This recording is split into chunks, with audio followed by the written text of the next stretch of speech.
Time निकालना है। तो आपकी एक्टिंग तो गृहस्थी की, सेंटर की, मधुबन की, जहां की भी है वो चलेगी, लेकिन मन और बुद्धि एकदम डिटैच होकर एक्टिंग करे। एक्टिंग चलती रहे, आप न्यारे रहो ना। तो स्टूडेंट को पढ़ाई का शौक होता है ना, यह पढ़ाई है। अपने को आत्मा ना समझने से बाप, टीचर, गुरु सबको भूल जाते हैं। एकांत में बैठ ऐसे ऐसे विचार करो। गृहस्थी घर में तो वाइब्रेशन ठीक नहीं रहता है। अगर आपके अंदर गृहस्थी वाली फीलिंग है कि मेरे पति, मेरी सास, मेरे बच्चे, तो ऑफ कोर्स वो सोच ही, वाइब्रेशन किससे बनती है? वाइब्रेशन बनती है आपकी सोच से। आप जो सोचते हो वही चारों तरफ दूसरे भी सोचते हैं। अगर आप किसी को पत्नी सोच रहे हो तो वो आपको पति सोचेगा। अगर आप उनको बच्चे सोच रहे हो तो आपको बच्चा, माँ सो या बाप सोचेगा। अगर आप किसी को सास ससुर सोच रहे हो तो वो भी आपको बहू या दामाद समझेगा। तो आपकी अंदर की वाइब्रेशन ही दूसरों के मन की वाइब्रेशन बनाती है। तो अगर आपके अंदर गृहस्थी वाली फीलिंग है कि मैं तो पत्नी हूँ, मैं तो माँ हूँ, मैं तो सास हूँ, मैं तो ससुर हूँ, मैं तो बच्चा हूँ, तो फिर आपके सब पूरा परिवार उसी फीलिंग में रहेगा, तो ऑफ कोर्स वो वाइब्रेशन अच्छी नहीं है। और गृहस्थ आश्रम कब कहा जाता है?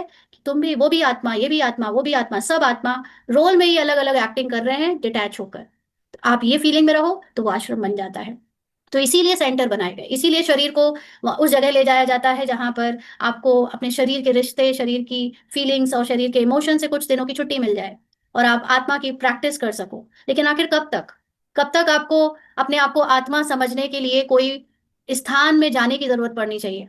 आखिर कब तक आप अपने को धोखा देते रहोगे ये बोलकर कि उधर की वाइब्रेशन से मैं अच्छी रहती हूँ, उधर की वाइब्रेशन से मैं अच्छी रहती हूँ? उधर की वाइब्रेशन कुछ नहीं है। आप वहां पहुंचते ही उतने समय के लिए माँ बाप बहन भाई सब भूल जाते हो, और आप ही के मन की अवस्था वहां के वाइब्रेशन को क्रिएट करती है, बाकी कोई और नहीं है। आप देखो बहुत सारी जगह पर, अगर कोई संस्था बनती है या कोई स्थान बनता है, शुरू में एक पवित्र मनसा से बनता है कि यहाँ आकर सब भगवान को याद करेंगे, यहाँ आकर सब ऊंच नीच भूलकर, शरीर को भूलकर अपने आप के अंदर जाएंगे। लेकिन धीरे धीरे वहां पर भी क्या शुरू हो जाता है? मेरा, तेरा, ये भाई, वो बहन, फलाना ढिमका, ये जब ये सब शुरू हो जाता है तो उसी स्थान की वाइब्रेशन क्या हो जाती है?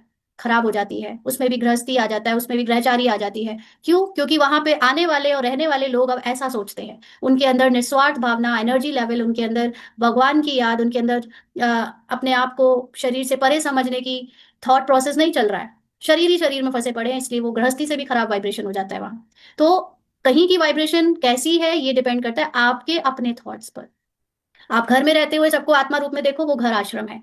आप अगर सेंटर जाकर भी वहां दीदी दादी और भाई और बहन में फंस गए हो तो वो आपकी गृहस्थी बन गया। इसलिए ज्यादातर लोगों के लिए वही गृहस्थी बन जाती है। अब वहां पे खाना भी है, पिकनिक भी करनी है, वहां पे नाच गाना भी करना है, वहां पर ये दीदी, वो मेरी, वो भाई, वो मेरा बहन, वो यही यही चल रहा है, तो यहाँ का गृहस्थी छोड़कर उधर गृहस्थी बना ली है। और ऐसे ही होता है फिर अल्टीमेटली ज्ञान किनारे, और वो एक संगठन वैसे बनकर हमारे मन में भाई बहनों का दूसरी दूसरी तरह से भाई बहनों का एक अट्रैक्शन आ जाता है। तो बाबा कहते हैं